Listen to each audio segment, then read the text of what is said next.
In 1346, a desperate Mongol army launched a weapon from their muddy siege camp, so terrifying they would go on to wipe out half of the European continent. But the defenders on the walls weren't bracing for explosive fire or heavy stone boulders. What was falling from the sky was completely silent when the heavy, stained burlap sacks crashed into the cobblestone streets.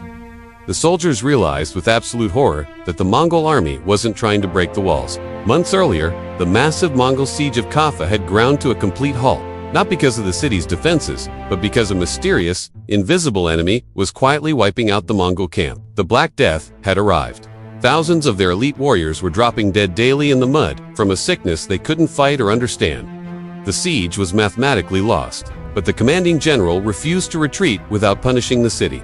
If his army was going to die in the dirt, he would ensure the enemy died with them. They gathered the infected remains of their own fallen soldiers, bound them tightly in canvas shrouds, and loaded them onto the heavy siege engines. It was the first recorded use of biological warfare in human history. A relentless, macabre bombardment arced over the walls, raining down upon the trapped Genoese merchants. The defenders couldn't fight back. The stench became unbearable. Within days, the plague erupted violently inside the impenetrable walls. Driven to pure panic, a small group of Genoese merchants abandoned the doomed city. They boarded their heavy wooden galleys and fled into the Black Sea, desperate to return home to Italy. They thought they had escaped the nightmare, but they had unwittingly carried the invisible assassin directly into the belly of their ships.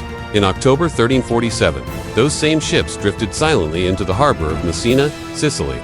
Most of the sailors were already dead at the oars, but the rats on board were very much alive. The Mongol general's desperate final tactic didn't just punish a city. It unleashed an apocalypse that would wipe out 50 million people, a terrifying monument to the dead artillery of Caffa.